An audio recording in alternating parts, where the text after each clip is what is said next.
What's up, you guys? Sean Ross Sapp here for the Fightful.com podcast, October 3rd edition, brought to you by DraftBeast.com, Onnit, and TrigTent.com.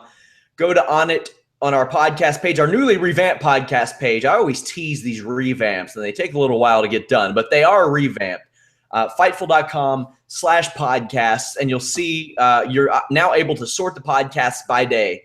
We have everything easily accessible for you there. Also, go there to that page. If you register at Fightful.com, you get early access to those Vince Russo and Matt Riddle shows. People keep asking, where'd they go? Where'd they go? They are up exclusively on Fightful.com for the first several days. Alex, did you see the story in which Vince Russo told on Friday? I missed it. I was DJing two weddings back to back, 14 hours each day, so I missed a whole bunch over the weekend. Alex, and by the way, we're joined by Trina at the Marky Smark again. I'll ask you both this. At what age or how far into your wrestling fandom, Alex, did you learn what the term kayfabe meant? Probably pretty far, as far as like what age? I think I probably was my late teens before I knew what kayfabe meant, but I knew that it was fake when I was like 8. Sure. So before you ever made a dime in wrestling. Oh, correct? Yes. Trina, at what point did you learn? Probably way too late. I mean, same thing. I knew that it was fake for a long time, and that was fine. But I probably didn't know the term kayfabe until I was like in my 20s, which is really bad. Again, before you made any money in wrestling, yes. Right? Mm-hmm. Dixie Carter apparently didn't learn the term until 2010. According to Vince Russo, he told this story on our podcast. She was walking up to a table, and Eric Bischoff and Hulk Hogan were like, kayfabe, kayfabe, kayfabe. Whenever she came around, and she called a bunch of producers like, can you believe they're kayfabing me? How dare they? And Vince Russo's like, well, why didn't you call me directly? And the person who got the phone call said she called to ask what kayfabe meant. Oof. This is 8 years into owning TNA or working with TNA. That story is up on Fightful.com. You guys can check that out. We have lots to talk about. Guys, I enjoyed Raw tonight. I usually tune into Raw about 45, 50 minutes late because Mike Straw is tweeting it. Alex, you are given the wonderful task of covering it. So outside of a few things, like covering the big stories of the show, I'm not needed that much, so I take that extra time. I watched it from 8 p.m. tonight. I had fun watching it. Trina, what did you think of the show as a whole? 3-hour show, mind you, so the standard is probably a little lower.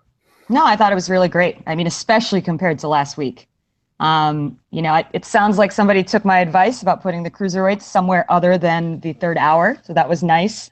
I mean, it was pretty entertaining. You had Ashton Kutcher and Danny Masterson. I mean, there was just like a lot of stuff going on. They made it an LA show, so it was definitely much better than last week. Alex, you covered the damn thing. What'd you think?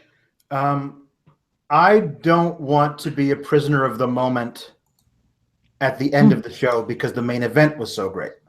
There were things in this show, particularly the beginning, that drove me nuts. Like that I just hated. And so, there are things where, I don't know if the positives outweigh the negatives, but is it better than last week? Oh, yeah. But it is trending in the right direction, but there's still some real big missteps they're doing with stuff. And it's there's no excuse for it, even if the main event is great. I need to mention before we go into Raw too in depth, Alberto Del Rio, as it turns out, had a very good reason for missing his AAA booking. Well, if you consider getting stabbed multiple times a good excuse. It never stopped any of New Jack's opponents, but granted, he usually stabbed them mid-match. So maybe it would have. The poor guy was eating and just got stuck repeatedly over and over again, missed his flight. Posted a lot of graphic photo or a couple of graphic photos on his Instagram. They are on Fightful.com right now. So a lot of people, including AAA, jumping the gun, which, to be fair to them, this is an issue they've had with him before. Alex, were you surprised? First off, how did you feel when you heard he no-showed? Then how did you feel when it was revealed that he was stabbed? Because I felt like trash for saying, well, no surprise that he no-showed. Right. I thought it was funny that there were two things going on yesterday. One, that apparently everyone swore that he was in Orlando and was going to, make his TNA debut at Bound for Glory, but he also no-showed this thing in, from AAA. And I was like, was he jumping from AAA to TNA? Like, that doesn't seem like a wise career move at this point. But yeah, I thought, oh man, Del Rio, like, what are you doing? You know what I mean? It felt like I want this. He's so talented. I want him to find a place where he can put down roots and really be great. And then when I heard about this, I was like, well, maybe there's this epidemic of wrestlers being stabbed. What with Jamie Noble? Yeah. Taking a few to the gut as well. So, yeah, it's tragic, man. I'm glad he made it out okay. Like, because that's no joke. Trina, we always hear about people saying, the old timers, like, my car got keyed and they threw batteries at me. I don't want to hear that shit anymore. These mans is getting stabbed. Jamie Noble and Alberto Del Rio, stabbings all over the place. Well, first off, we'll talk a little bit about the Jamie Noble thing. Mm-hmm. He's still living in a trailer park 10 years into WWE employment, which I thought was more of the story than anything. Nothing against that at all. I mean, I grew up in one, but it's two wrestlers getting stabbed in 1 week. Mm-hmm. Yeah. That sucks. It's crazy. And I mean, I think we've forgotten with all the awesome, crazy stuff that's been going on this year in 2016 with the Cruiserweights and all these people coming in. There was a time where there were a lot of fan incidents going on, people running into the ring and people going to the development center. And it's just like there's not really much security. And so it's like we had for a while, like a rash of these things happening. And I really hope that this is not the beginning of something else. But they're not just putting their lives on the line when they're in the ring. They're sort of putting their lives on the line all the time. Yeah, and it would appear that neither of these were wrestling fan incidents, but that just goes to show you never know who's carrying a shank. I mean, you don't want a Monica Seles situation in the WWE, especially consider there are a lot of people who consider this, who think this is all too real, and hey, more power to them to think it's real. Just don't cross that line. Mm-hmm. Well, it's also scary because you've had a rash of guys jumping the barricade recently. Mm-hmm. Like, if this is something that doesn't happen while Alberto Del Rio is having a meal, but instead happens in a wrestling ring, that's a completely different story, but we're not really that far off from that possibly happening. Alex, were you excited about Ashton Kutcher and Danny Masterson? I was not one of the people who Wilmer Valderrama is just too busy plugging skanks in Hollywood or something to make the appearance, I guess. Topher Grace apparently was booked. Yeah. Can you believe that? Is he what are they promoting? Is it like a new 70s show thing? No. They have a show on Netflix. Netflix has so many original shows now that I don't even know all of them. So but they're not promoting the good Netflix show. They're not saying, "Hey, go watch Luke Cage." They're saying, "Hey, watch our terrible half-hour comedy show called The Ranch."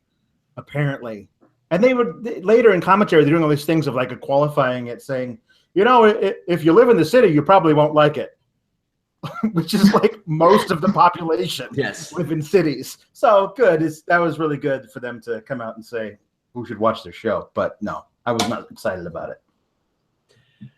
I'm not excited about Roman Reigns being a total prick all the time and being passed off as a babyface. Trina, if you were just some person just running into Roman Reigns and watching him act, watching him behave, how would you feel about him? Yeah, he's pretty much an ass at this point. And it's tough because he is good looking, and I maybe have something against like really good looking guys, but I do assume that if a guy's really good looking, he's probably a douchebag. So I mean, like if I saw him on the street and or I saw him messing with somebody's wedding ceremony or wedding reception, I'd be like, yeah, that's exactly what I thought this good looking douche was going to do. So. Alex, Rusev gets another shot. Why the hell does he get another shot? Well, I mean, listen, turnabout's fair play. Why the hell did Roman Reigns get his shot? Because he asked for it. So, but didn't Rusev already get one? He got one last Monday. Right, but he didn't ask for it. He was just granted it. Now you get one. You get to ask for one, and then you get it. But this is the whole thing. Yeah, they have another shot. They have another match against each other. But the whole thing it's getting ridiculous, the stuff that they're having Roman Reigns do, and still trying to pass him off as a babyface. He was just being horribly sexist and insulting to Lana when Lana was coming in and trying to explain, like, I'm going to have a conversation with you. And he's basically like, shut up, little girl, go and get your man so the big boys can have a talk. Like, it was really, really just borderline offensive. And his smirk as he was laughing at her when she was trying to tell him that she and Rusev are family and he should respect that. If you talk about how much you love your family, why don't you respect mine? And he laughs at her. Like, it's, and somehow we're supposed to still think this guy is the good guy. And it doesn't. I wonder what can this be attributed to? I'd love if they did a series about the creative meetings in WWE, a brutally honest one. Man, I'm sure it would do great, because I would love to see the reasoning behind this. Who thinks this is a good idea? It's infuriating. TJ Perkins versus Brian Kendrick happened. A lot of people confused, thought this was supposed to be a title match. They changed it. Not. They changed it. Yeah. Was there any announcement that it was changed, Alex? Do you know? Yeah, they changed it on the website. They talked about it last week. It's going to be they said Brian Kendrick's going to get a title rematch next week on Raw. Then, I don't know, maybe it was Thursday, but it was definitely by over the weekend. They changed it on the website saying he's going to have another match to prove whether or not he should get a title rematch. And when you announce that, you announce that Brian Kendrick's going to win. Because as soon as it's a non-title match, then that's the only reason why you're going to do that. You're going to have the challenger win and prove himself, because then they can say, oh my God, the champion just tapped out, and that's basically just constantly playing, I think, on a feed in Michael Cole's earpiece. So, I mean, it was a good match, and I like the pairing. I like what they're doing. Crowd was into it. Yeah, no, I wonder if that's because TJP is a local boy, but the crowd was definitely. They were into all the Cruiserweight stuff way more than last week. Way more than last week. Trina, you mentioned last week that they should put the Cruiserweights maybe in the first hour. Do you think that was a good move this week? Oh, yeah, definitely. I mean, once they, because especially after that Roman Rusev segment, which was a little cringeworthy at times, it was nice to get some levity with the Cruiserweights. And so I was really happy that they put them in the first hour. The thing about this match, though, is that I see sort of like a trend where they're not really pushing TJ Perkins the way they would push a champion, per se, especially having him wrestle against Kendrick for the second time. I think they're pushing other people probably even more than the way they're pushing TJP, because if you saw the package with Rich Swann, I mean, I think, we're going to presuppose here that people who watch the main roster maybe didn't watch the Cruiserweight Classic, so they don't have any prior information about TJ Perkins. And if that's the case, they haven't really been, they haven't been painting him as a strong champion. They keep putting Kendrick up there, and then it's just a strange thing to me. I know we were supposed to think that Kendrick was going to win anyway, but when I take the story as a whole, since TJ Perkins won the championship, I don't think they've been selling him as a strong champion. Well, he got beat here. You beat the champion under 3 weeks after he won it. I didn't like that move, Alex, but what did you think? Well, I didn't like it either, but it was kind of their own fault by announcing that it was going to be this non-title match, and there was going to, whether or not they're going to prove that Kendrick is going to, they haven't built up anybody as a real challenger to him. He hasn't interacted with anyone else. So if he beats Kendrick's buried. He's done. He has no use for, you have no use for him, and he is really great at what he does. That thing where he somehow bent Perkins' hand back and forced his fingers into the turnbuckle and then stood on his wrist. I've never seen anything like that. Some of the stuff that he was doing in the CWC was like brilliant healing without like just being a horrible person to his opponent. Working the fingers is horrifying. Yeah, that's bad news. So I really love that he's got this thing of like, I will literally do everything I can to beat you. And I don't care if it makes me into a horrible person, I'm going to do that. I like what they're doing with Kendrick, but there's not, in order to get to a point where I think they want to put the belt on Kendrick, they got to figure out ways of putting that there. But I don't think TJP was their original plan in any way for the cruiserweight belt. And I think that once they couldn't sign Ibushi or Sabre, they kind of had to rewrite stuff. Yeah, I mean, the cruiserweight picture is kind of a jumble. It's like TJP, Kendrick, and then a bunch of other guys. We don't really know what we're doing with them yet. So, as Trina said, we know more about Rich Swann than we do about TJP. What's wrong with having TJP go out there and say, I mean, TNA is not competition. You can refer to them at this point. You can say, I was in this other company. They didn't see what I was worth. They literally told me to get out, people who work backstage for them. So I did, and I made something of myself. That's a whole lot better than having him with the it's. I agree, but they haven't mentioned that AJ Styles was in TNA. Like that's a good point. I mean, I agree with you, and I think that they are not a competition. And anyone whose name isn't Vince McMahon would see that they're not competition.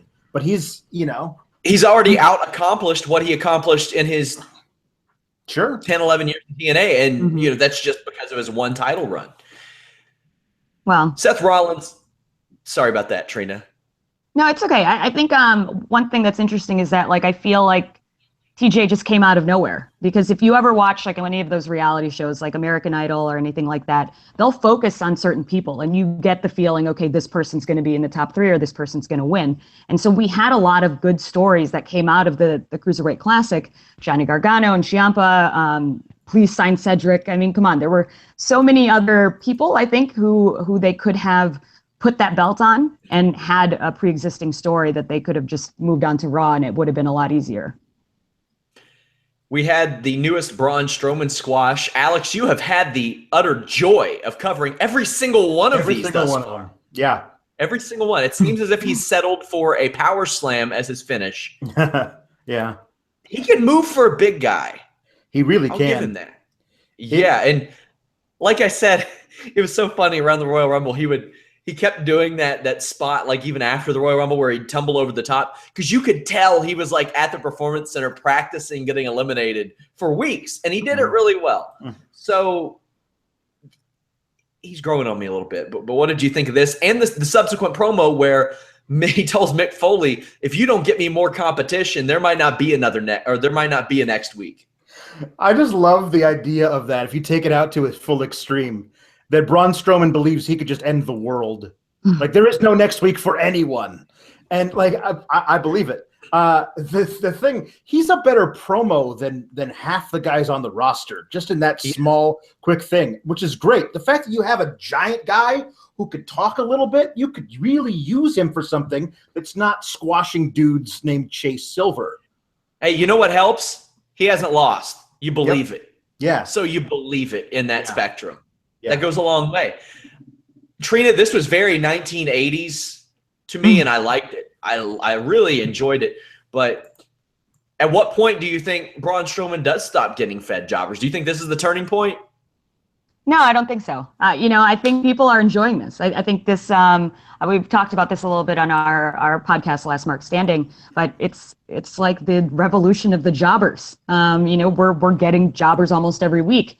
I think who's the tag team match, I think tonight was also with a bunch of jobbers. And so I don't think this is slowing down anytime soon. I don't think they have a clear picture of what they want to do with Braun Strowman yet. So I think we might be seeing jobbers until they can figure that out. I think one of the important things to remember is that there's a lot of new signings that have been rumored for 2017. So I think once we get a better picture of what the roster is going to look like, they might have a better picture of what Strowman's path might be. And then somebody asked if Alex is covering Total Bellas. No, because that show might be interesting because John Cena and Daniel Bryan are on it. I only want him to cover it if he completely trolls it. Now, what he might cover is the trailer of the Bellas on Hollywood Medium. That might be happening very soon, Alex. Yeah, it might very well be. I like how you say, no, he can't cover that because that might be good. That's the kind of assignments I get around here. I only cover the crap. I don't cover. You make them good. Yeah, okay. You make them good. You make people look. You make people interested in clicking on an article that is main event and superstars. Yeah, I understand. People love the Hollywood Medium where Dead Test was featured. I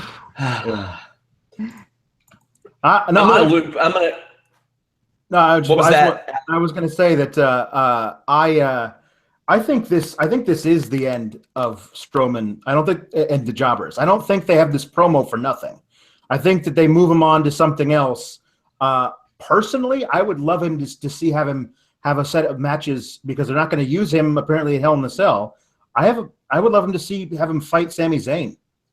And have it be a Sami Zayn like underdog story against the ultimate guy who can crush people, and have Sami Zayn over a series of months finally overcome this giant guy. Have Strowman come out to the ring next week and say, "I'll take on anybody in the back," and Sami say, "You know what? I'll do it," and have him get creamed next week.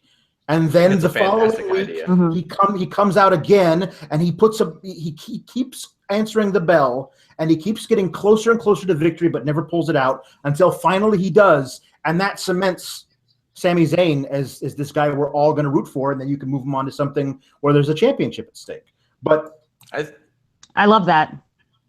I do too. I think it would be a great idea. Perfect, a really good use of Braun Strowman, a really good use of Sami Zayn. I think that we'll see later. They're not doing anything with Sami Zayn right now. We'll go ahead and talk about that because I'm going to group a lot of the backstage segments in together. Sami Zayn beat Titus O'Neil pretty quickly. Titus O'Neil. So here's my problem with this segment. Titus O'Neil is 39. He is not good in the ring. He has shown nothing outside of being a mid-card tag team guy with Darren Young. That's his ceiling. But he gets this new brand gimmick, which sucks for him, could be something for somebody else. If this were given to like maybe Apollo Crews and he was a total asshole about it, maybe it works. Maybe it does. It ain't working with Titus O'Neil. It's not happening. Alex, your thoughts on this segment? We'll keep it pretty limited though. Yeah, this is so funny where he comes out and there's a little lower picture-in-picture thing where he's got a new gimmick. Like it's the Titus brand. # make it a win. And we're just giving up on the whole thing he was doing with Darren Young. Did it really say make it a win? Yeah, make it a win. Oh, so that's a rib on his NXT promo. Did you all ever see that? I forget. Oh my God, he cut this horrible NXT promo. You got to go watch it, Alex. I will. Where he's like, if you're gonna make it a win and make it a win. It was so bad. That's like a bad college football coach or something. A terrible high school football coach. That's even better because they have him come out and give this thing. Like he's got the Titus brand and it's # make it a win. And then he goes out, he throws Sami all over the ring, and then in 3 moves he's out. Yep. Like he had 95% of the offense, and then Sami Zayn, a much smaller man, hits him with a clothesline, an exploder suplex, and a helluva kick, and it's over. So you've given this guy some kind of new gimmick and a picture-in-picture interview, and then it's nothing. It's nothing. Why even do that? Just have him come out and job Sami. Trina, are you buying stock in the new Titus brand? No, not at all. I actually, and I'm a big Sami Zayn fan. And when this match started, I tweeted out, I was like, oh no, they're giving Sami a Titus match. Like, what does this mean? Does this mean bottom of the barrel? It's too bad because obviously Titus is a really nice guy, great ambassador for the WWE. It's just nothing has seemed to fit. It's like nothing has felt organic. Any of these gimmicks that they've given him in the last year, which I think they've given him like 3 or 4 at this point, nothing seems to work, which is too bad. But he's just not good. He's not good. He'd be a great brand ambassador. A fantastic brand ambassador. That's his limit. We got a lot of Jericho and Kevin Owens stuff, and Jericho, 20 years after he debuts on Nitro, is one of my favorite things on Raw. They come out to the ring and they decide that they are going to challenge for the tag team titles. So that's great. Like a large portion of this show is dedicated to Chris Jericho. Later, they have an interaction with New Day, which I thought was really good. Jericho keeps putting things on the list, and it got a reaction from the crowd. New Day knew how to play off of it. They talked.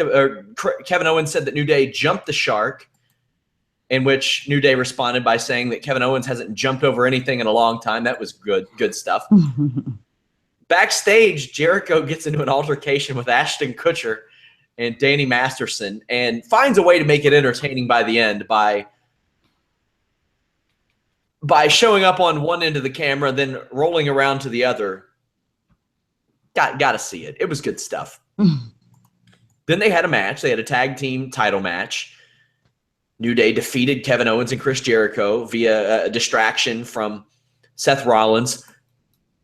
The most important thing of this night, guys, the captain of the New Day has returned to his team. They're going to ride unicorns and have a good old time. Trina, there was a lot of Jericho here, and Jericho at 45 is more entertaining than I remember him being in a long time. Mm-hmm. Oh, yeah. No, I mean, that was probably the best segment of the night for me. I mean, obviously the interaction between New Day and Jericho is always going to be gold. I mean, because everybody's great on the mic. What I took from this, though, especially with KO and Jericho saying, why not? Let's do that. Let's go for the tag belts, is that I feel like Raw is sort of pushing a tag renaissance. Like, we have all these sort of new tag teams suddenly. Cesaro and Sheamus, and then now finally Jericho. And I think with the Dusty Rhodes Classic going on NXT, I think we might see Raw as the brand that has the strong tag teams. I mean, that's the feeling that I got from tonight. Alex, your thoughts? Yeah. I mean, I don't know.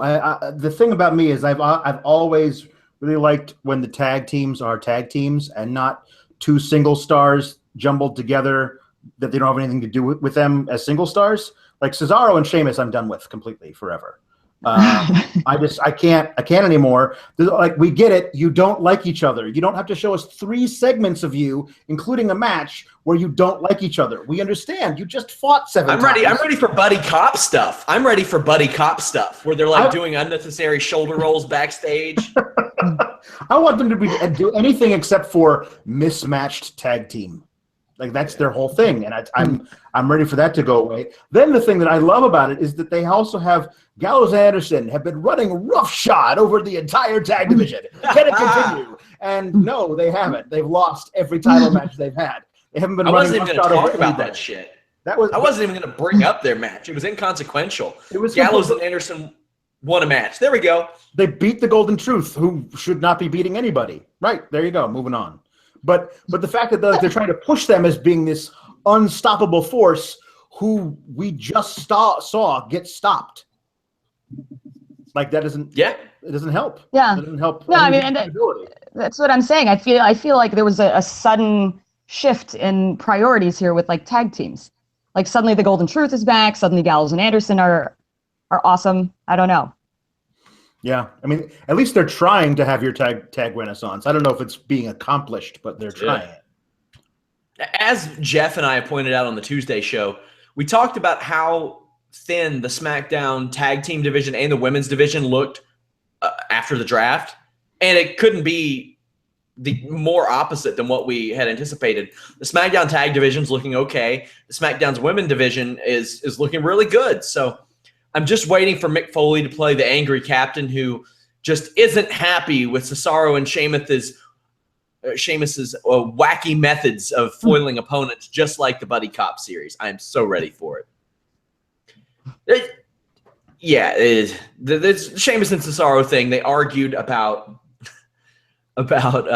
getting to the arena late. They beat a couple of jobbers who looked like, as I said on Twitter, the knockoff Dollar General store wrestling figures that you would see when you were a kid. You'd think maybe I'll buy those as jobber toys, but not like, yeah, either way. Jericho's friggin' hilarious, though. Right. That's the bottom line. Jericho is hilarious. Yeah. I thought that their match with the New Day was also fine. Afterwards, we had Seth Rollins' pedigree, Chris Jericho. Chris Jericho took that pedigree really weird, like on his took it on his knee. Yeah. There is one thing worth mentioning in the Sheamus and Cesaro match. Trina, what in the hell was Cesaro thinking with that DDT? Oh, I don't know. You know, lately he's not been great. I mean, that dive, I don't know what's going on. And then, you know, the one thing that actually got me with that whole segment, I don't understand why Cesaro wasn't driving. Like, clearly he's the one who looks like the limo driver in all of this. Why was he not the one driving the whole time? Well, if you were to listen, what got me. I was hung up on that. If you were to listen to our Friday host, Vince Russo, he would tell you that Sami Zayn should be driving at all points. But by the way, guys, Vince Russo calls me in the middle of this show. I don't know if he'll get mad telling me this or telling you all this. Calls it. Let me check out the time.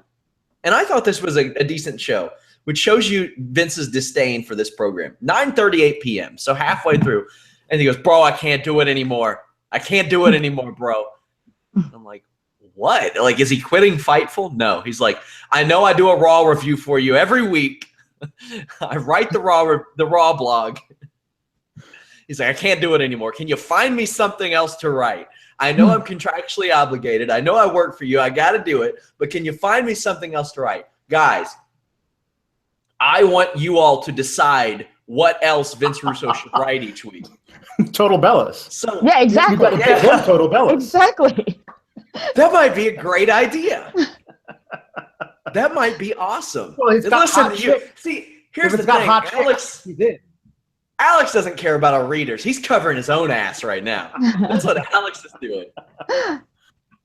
Guys, leave comments on the Fightful.com podcast board or on our forums for that matter. Tell me what you want to see Vince write, whether it's about old stories.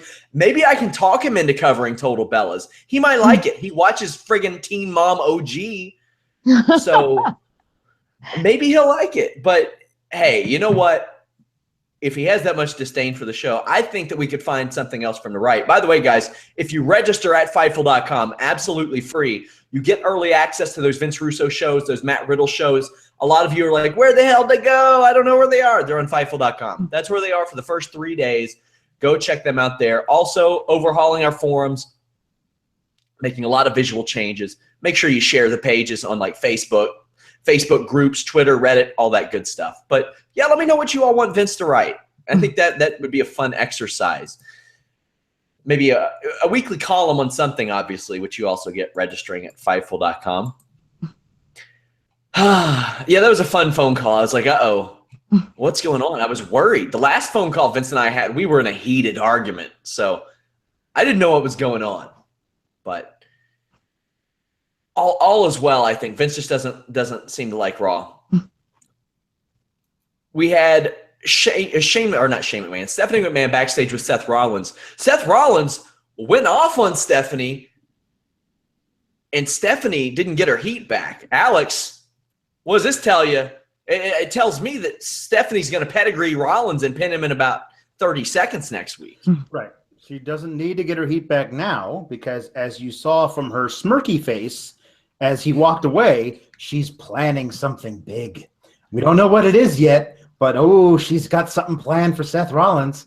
It was a mental slap to the face. Yeah, exactly. Yeah, she was thinking about how awesome it's going to be when she slaps him in the future. That's what she was doing, and she did. She couldn't help but smile because that's our Steph. Yeah, it was just one of those things where I like that she's completely given up on the whole maybe I'm a babyface thing, where she's like really just rolling right into Seth, who is your babyface at this point. So right, exactly. Now if she's railing into him, then she's got to be your heel. So there's no more of that. So and good old Mick Foley just trying like, you guys got to get on the same page. You're going to be great. I promise. You're going to be so good, Sheamus Cesaro. And like, so he's trying to give people motivational speeches, sounding like Matt Foley in the back. And you got her like just being evil. Where if she had a mustache, she would have been twirling it as Seth walked away. That's how evil she was trying to be. So obviously this whole thing is coming to a Mick versus Stephanie power struggle over which one's going to win.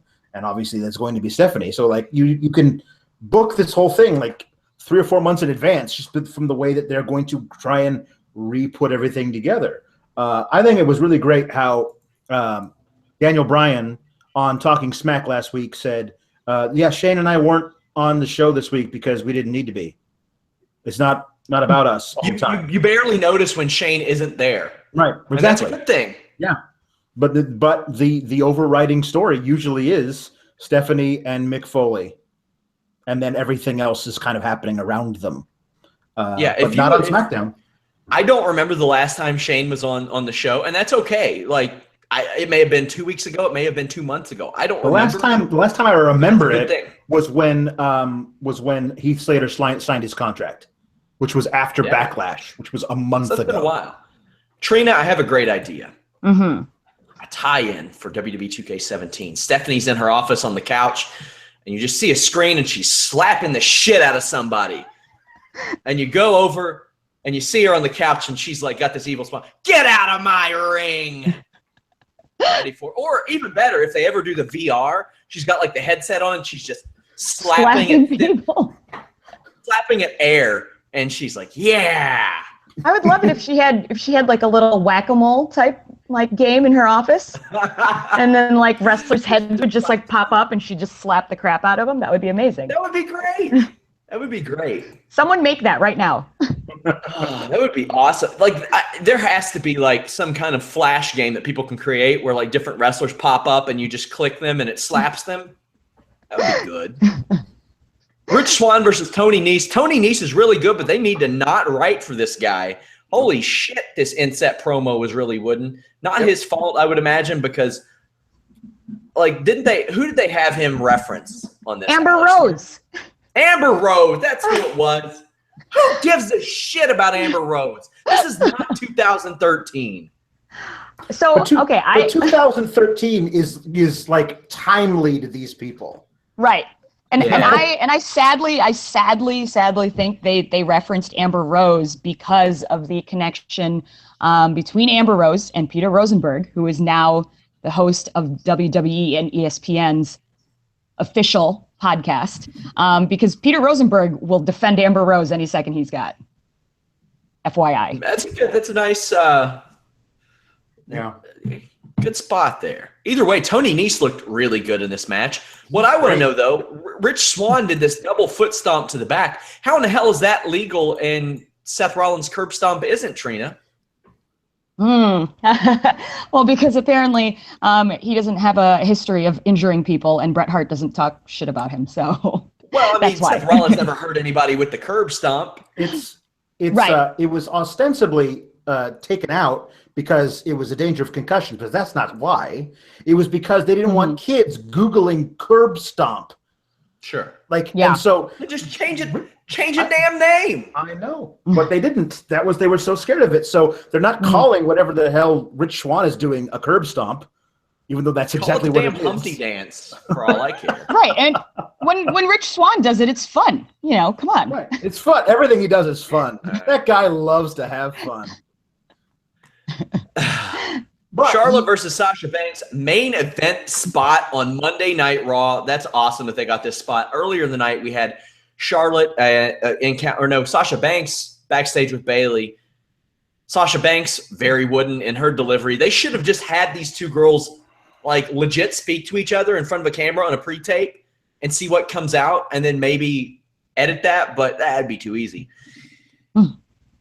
Bayley said that she had Sasha's back. Later, we see Charlotte teasing Bayley. Then Dana teases Bayley. But I liked how this was set up because it was a way for Bayley to beat the hell out of Dana Brooke and keep her out of the match. Good. I like that. Cool.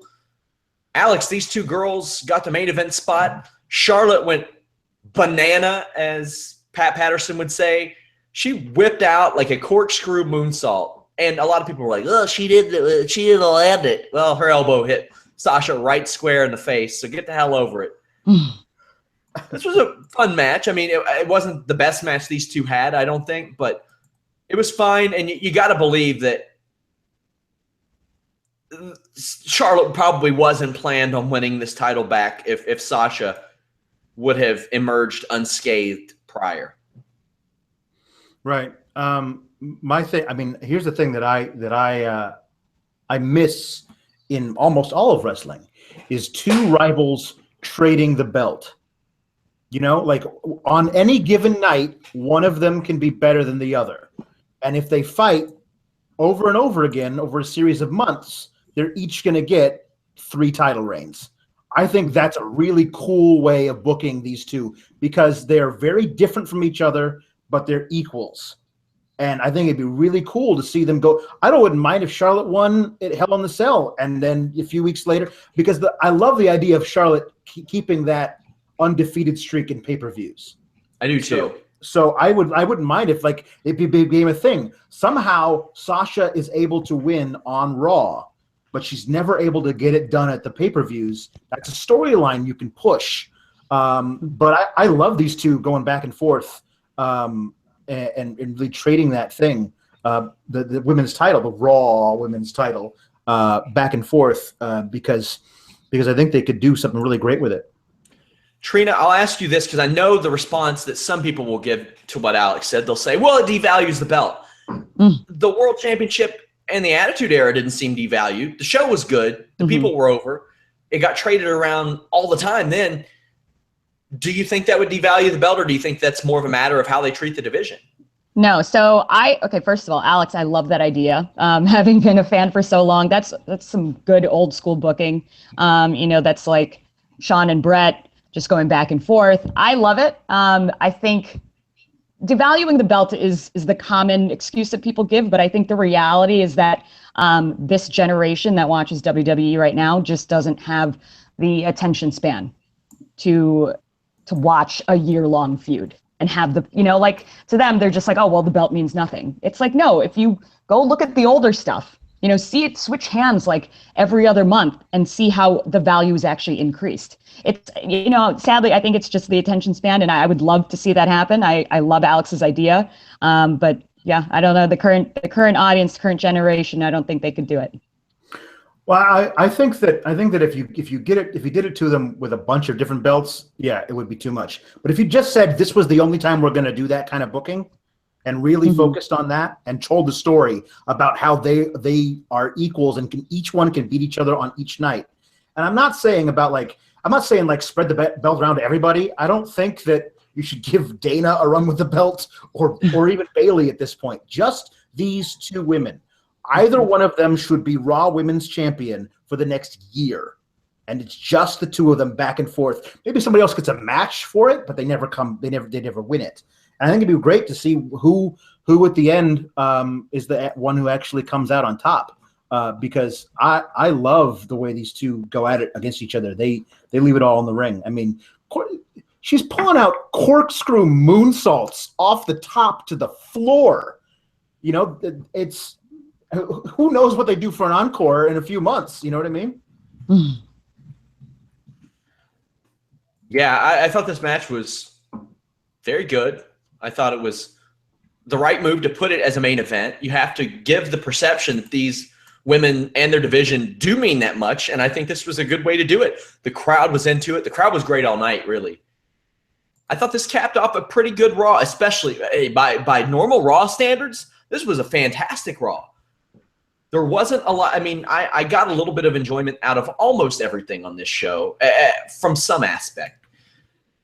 As it stacks up to typical Raws, Alex, now we're talking about on a real curve here. What'd you think?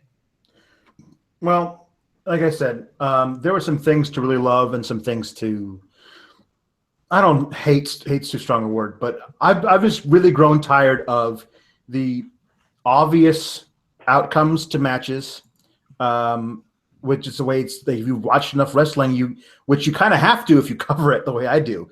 That if you watch enough wrestling, when A happens and then B happens, C is going to be the outcome.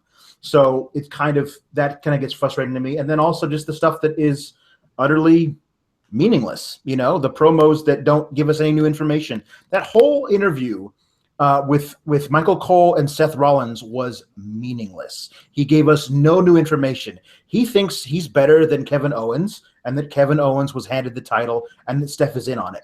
Those are all 3 facts that we knew before the interview started.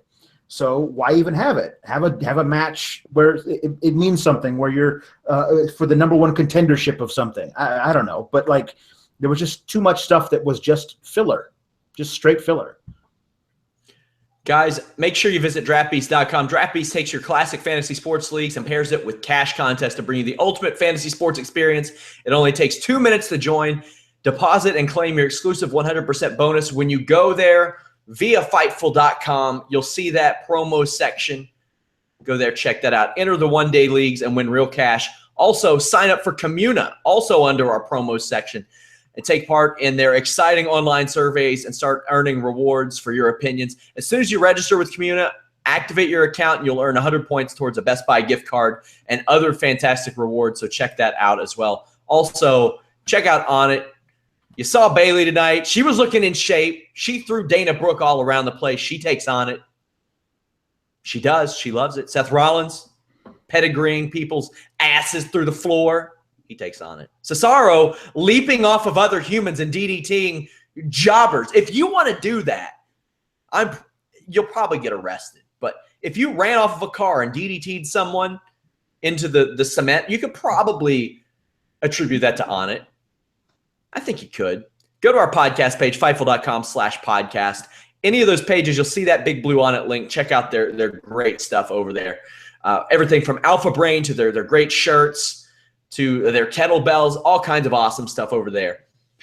We're going to talk a little bit about Bound for Glory and answer a few questions before we go. We've got we got a little bit left. We'll answer some of these questions. I'm not going to make light of Del Rio's stabbing situation, guys. So, yeah, I'm not doing any of that. Somebody asked us to discuss the Great War. We will shortly. Do I think that Total Bellas will end up pulling better ratings than Raw? No, not a chance. We won't even address that either. Our views on the latest announcements for teams in the Dusty Rhodes Classic. Only 2 more teams to be announced, with one being known via the tapings. Trina, it was rumored today that Roderick Strong, spoiler alert, but if you've been online, you know, may be Austin Aries' teammate. They are former ROH World Tag Team Champions. What do you think about this? Yeah, no, I mean, you know, all these announcements that come in every day, especially with the Roderick Strong one, because I didn't know who it was going to be, and I got excited, and then you ended up tweeting me and telling me it was Roderick Strong. But this is shaping up to be is you know, like the second version of the Cruiserweight Classic. I mean, this is the excitement that I think it's building by putting these teams together. You know, because you have some established teams, people, you know, that you've seen together before, some people that you've never seen together before. You know, for me, I have high hopes. I really feel like this could be just as good as the Cruiserweight Classic. And like I said, maybe we'd come up with some good tag teams that could go up to the main roster at some point. Alex, your thoughts? I could not be more excited. There are a whole bunch of guys, a whole bunch of teams that I think could go really far. And that's great because not all of them can. There's like, you have teams like the Authors of Pain, who are at this point just guys who just destroy everyone. And what happens when they come up against, you know, somebody like Hideo Itami and Kota Ibushi? You know what I mean? They're not going to run through those two, but I think they could win. I mean, what happens if somehow they wind up in the same bracket as the Revival? You know what I mean? I mean, is it going to be one of the things where like they eliminate both of each other because the fight is just too much, and then somebody gets a bye? They have a whole bunch of new guys who are debuting. There's a team of, I'm going to butcher this guy's last name, Niko Bogojevic or something, and Tucker Knight, who are touring the NXT house shows as the team of Heavy Machinery. And I am a sucker for a great tag team name. Heavy Machinery is a great tag team name. So those guys are debuting. And there's other people like Riddick Moss and Tina Sabatelli are debuting. Like you're getting people out there and doing it. It's going to be terrible, but I can't wait to see what they do with it. Oh, and my favorite thing is they have No Way Jose and Rich Swann that are teaming together. And I hope they make it permanent and call themselves Dance Dance Revolution. Man, I would like to see those two guys together. Somebody says, is Roman Reigns being a dick WWE's attempt at making Roman a cool, edgy face? Maybe it is, but it's not working. Pretty terrible. Well, Somebody said, go ahead, Trina. What's interesting is that I don't even know at this point if he's supposed to be a face. Like, what indications are we getting that we're all supposed to still see him as a face? Well, see, the booking that they had right after WrestleMania gave me more of an indication that he wasn't supposed to be a face. But now they've kind of went back in that direction of like, right? Yeah, it's weird. Because I feel like tonight it's like, with Lana just being so sad and this is family. I mean, I don't know. If you put this episode in a vacuum and showed this to somebody, I feel like everybody would just believe that, well, Rusev's the face and obviously Roman's the heel. Right. And I think that the problem is it's not in a vacuum. It's over the course of several decades of, if you're foreign, you're the bad guy. And so that's just the way Vince believes. So the fact that Rusev is from Bulgaria, he could be from anywhere. He could be from Canada, and he's the bad guy because he's foreign. And it's going to get a bunch of the yahoos in the audience to chant USA, and that's it. And so the guy who's facing the foreigner is always going to be the babyface. We'll talk a little bit about Bound for Glory really quickly. People are asking our thoughts. We are limited on time. I'll run through and mention my thoughts as a whole. And Alex, I don't know if you watched it. I know Trina watched it. Trina, was this this is one of your first times really watching TNA, wasn't it? So I watched the very first delete, of course the first one. Yeah, well, look, I bought into the hype. Part of the reason why I watched this TNA pay-per-view was because I thought, and I still don't know, you guys will probably know more than I do, that this was the very last TNA pay-per-view ever. Might be. So I was really thinking, okay, maybe they'll pull out all the stops. I mean, they were talking about like guest spots and celebrities and all these, veterans coming back. And so I thought it was just going to be a giant shit show. And so I kept tweeting. I was like, where are the shenanigans? I wanted shenanigans. And the Great War was fantastic. But other than that, I was a little bored. Yeah, as was I. DJZ, Trevor Lee, an okay match, but they no-sold 2 back-to-back suicide dives. Now, usually I am in defense of the Cruiserweight style. That is inexcusable. You can't do that because pardon my language, it fucks it up for everybody else. Everybody else. You can't do that. Eli Drake winning the Bound for Gold. Good. He's great. I love Eli Drake. He's entertaining. Moose over Mike Bennett. Sure, that's a guy they're going to build around. Aaron Rex over Eddie Edwards. Big spoiler coming out of TNA Impact tapings. Turn the show off if you don't want to hear it. Eddie Edwards, new TNA champion, right after losing to Aaron Rex. Beat Bobby Lashley. I don't get it. I'll wait and see how it plays out. Either way, the Impact Grand Championship would be much better suited for New Japan Pro Wrestling because they have people that can work that style. Gail Kim over Maria.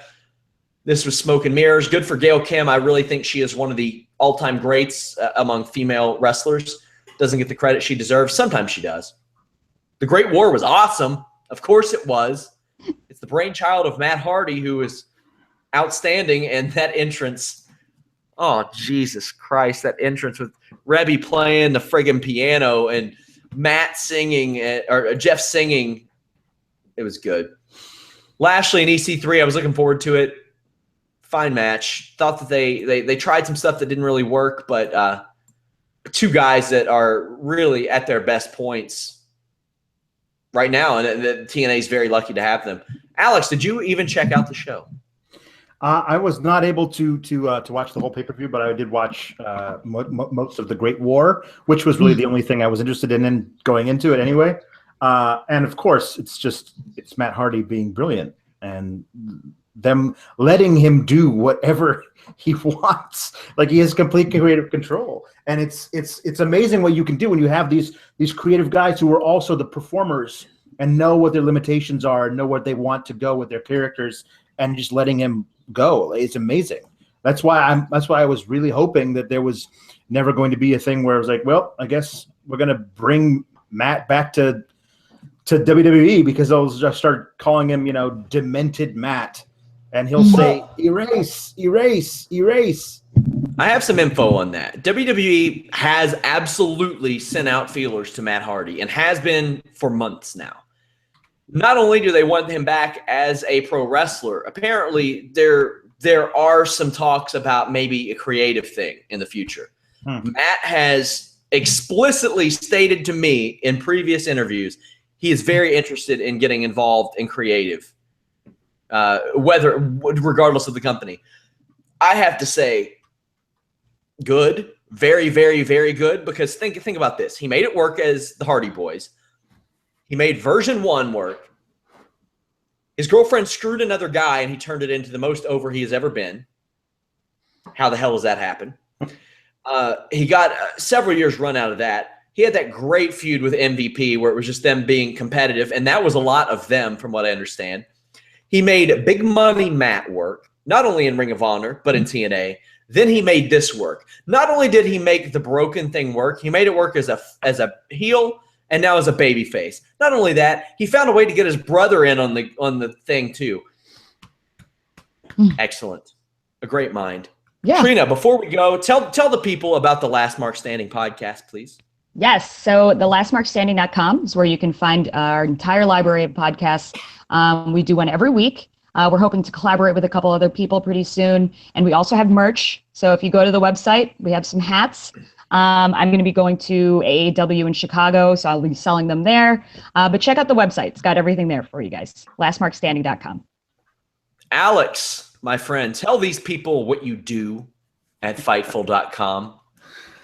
I cover. What is it exactly you do here? Sometimes I ask myself that same question. I cover live, Raw, and Lucha Underground.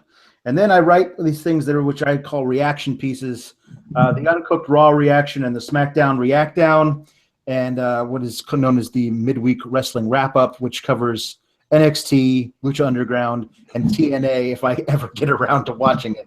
And then, of course, what you brought me on here to begin with for Superstars and Main Event, which really, from today, you know what happened to Superstars today?